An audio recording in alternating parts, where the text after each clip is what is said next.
Title: Not So Fast.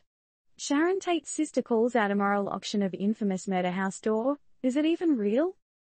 TLDR, Sharon Tate's sister, Debra Tate, has expressed disgust over the sale of the front door from the home where her sister was tragically murdered. Calling the auction immoral, she questions the authenticity of the door and lambasts those attempting to profit off this dark piece of history. The bids have already soared past $22,000. Is this a genuine artifact, or a morbid curiosity gone too far? Disclaimer: this article contains content related to a tragic event and may evoke strong emotions.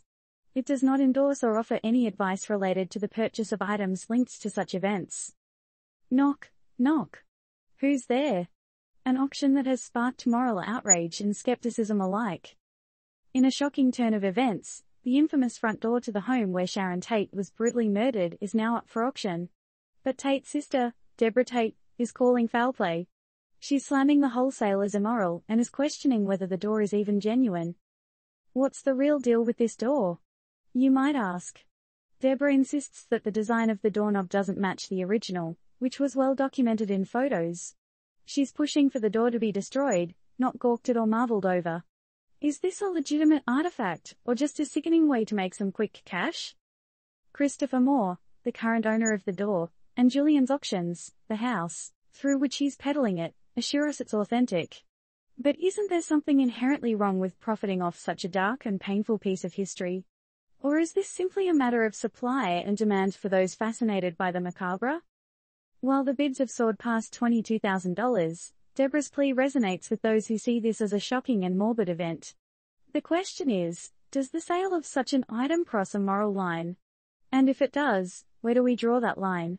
Sharon Tate, who was 8 months pregnant at the time of her murder, has been immortalized in Hollywood history, but this auction only serves to remind us of the brutal nature of her death.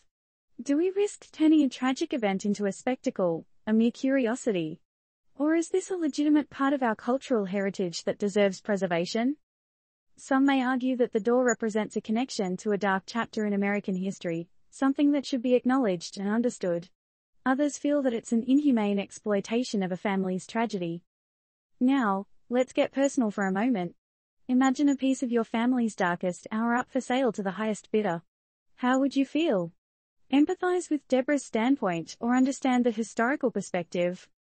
In a world where anything and everything seems to be up for grabs, where do we draw the line between historical significance and plain old sensationalism? The sale of the door is underway, but the controversy it has stirred remains unresolved. Is the quest for a piece of history an opportunity for reflection or just a cash grab feeding off tragedy? So, dear reader, we leave you with this question: is it ever acceptable to profit from tragedy, or should some things remain sacred, forever locked away from public view? What do you think?